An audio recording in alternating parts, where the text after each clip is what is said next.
Et salut les Time Trotters, j'espère que vous avez passé de bonnes fêtes et que vous avez échappé à la crise de foi. Avant de commencer notre voyage dans le temps, je voulais juste vous souhaiter une excellente année 2016.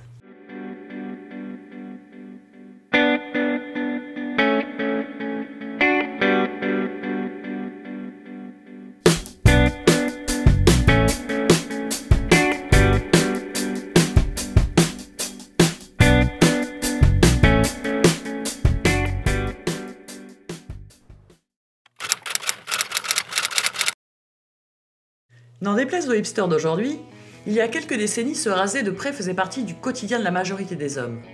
Et un certain Gillette a révolutionné le domaine avec une invention que vous connaissez tous et toutes. King Cam Gillette est né le 5 janvier 1855 à Fond-du-Lac dans le Wisconsin.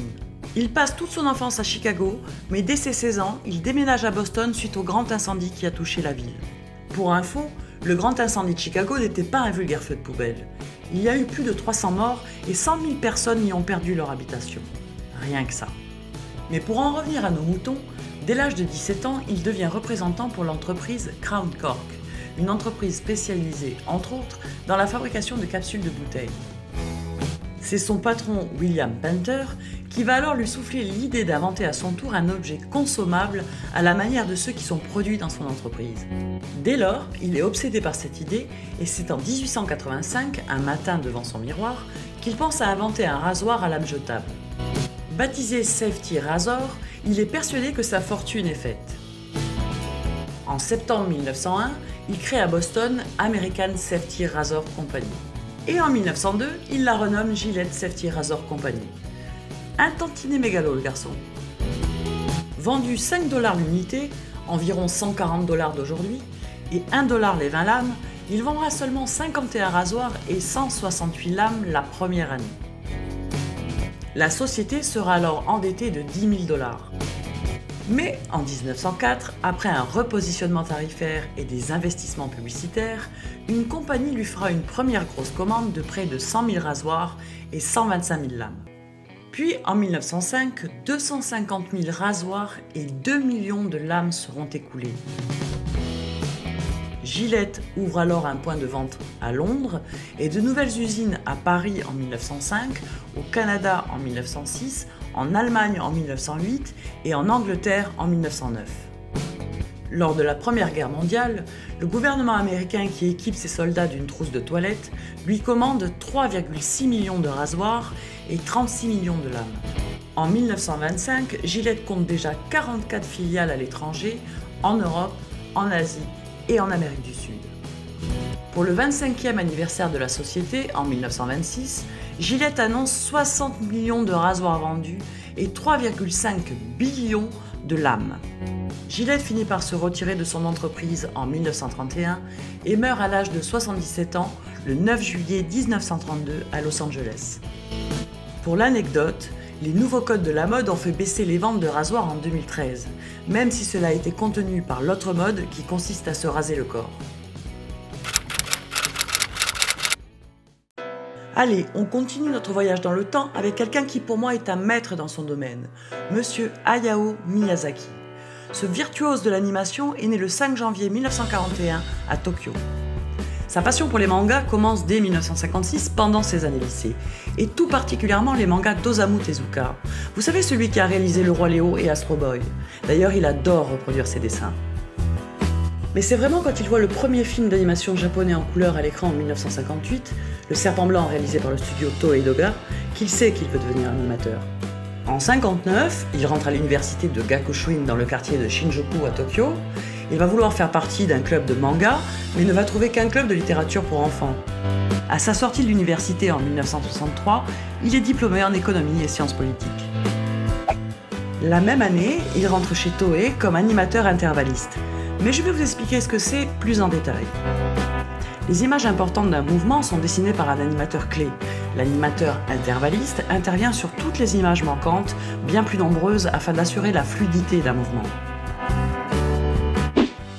Du coup, il va travailler sur la toute première série animée pour la télé, Ken l'enfant loup. Dans ce studio, Miyazaki fait la rencontre d'autres animateurs qui seront très importants dans sa vie. Le premier est Isao Takahata, avec qui il va lier une belle amitié. Il sera aussi son futur associé au sein du studio Ghibli. Le deuxième est Akemi Ota, qui deviendra sa femme et avec qui il aura 2 fils, Goro en janvier 67 et Kaizuke en avril 69. Takahata va être choisi pour la réalisation d'un film d'animation, Horus Fils du Soleil. Du coup, Miyazaki y voit l'occasion qu'il attendait et va se porter volontaire. L'équipe mettra 3 ans au lieu des 8 mois prévus pour sortir le film qui sera présenté en juillet 68. Artistiquement, c'est une réussite, mais commercialement, ce sera le plus gros échec du studio Toei. Confiant dans leur capacité de dessinateur, Toei va confier à Hayao et à sa femme la dernière séquence d'action du Chaboté, qui est sortie en 69, ce qui va effectivement démontrer leur talent. Mais avec la naissance de leur deuxième fils, l'épouse de Miyazaki quitte le studio pour se consacrer à ses enfants. À la fin de cette même année, Miyazaki sort son premier manga, Le Peuple du désert, sous le pseudo de Saburo Akitsu. Puis il participe à un épisode de Moomin pour Mushi Productions, le studio d'Osamu Tezuka et concurrent direct de Toei. Finalement, en 71, il quitte Toei Animation, anciennement Toei Doga, et participe aux côtés de Takahata à différents projets comme la série Lupin III ou Heidi Fille des Alpes. En 78, sa première série animée voit le jour sous le nom de Conan le Fils du Futur. Et un jeune rédacteur du nom de Toshi Suzuki, qui travaille pour le magazine Animage, va le contacter par téléphone. Suzuki deviendra le producteur en chef du futur studio Ghibli et son ami de toujours. Suzuki et Miyazaki vont se rencontrer en 79, à l'occasion de la sortie du premier film d'animation de Miyazaki, Le Château de Cagliostro, tiré de la série Lupin III. De 82 à 83, Suzuki va permettre à Miyazaki de publier son manga Nausicaa, la vallée du vent. Le long métrage de Nausicaa suivra le 11 mars 1984, avec parmi les animateurs liés au projet, Hideaki Anno, le futur créateur de Neon Genesis Evangelion. Le film, comme le manga, rencontrera un grand succès. Suite à ça, en 85, Miyazaki et Takahata vont fonder le studio Ghibli. De cette association vont naître des films d'animation mondialement connus, comme Le Château dans le ciel, Mon voisin Totoro, Kiki la petite sorcière, Porco Rosso ou Princesse Mononoke. Le voyage de Chihiro, lui, sort en été 2001. Ce film va totaliser près de 23 millions d'entrées et devenir le plus grand succès cinématographique japonais devant Titanic. À savoir que la liste est plus longue, et je vous invite à aller voir la totalité de l'œuvre de Miyazaki et Takahata si vous ne la connaissez pas. 2001 est aussi l'année de l'ouverture du musée Ghibli à Mitaka près de Tokyo. J'ai eu la chance d'y aller et j'ai adoré cet endroit plein de poésie. Puis, en 2010 et 2011, il aide son fils Goro au scénario d'Arietti et de La colline aux coquelicots.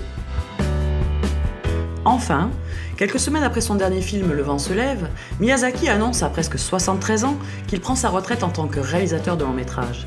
Mais pas une retraite complète.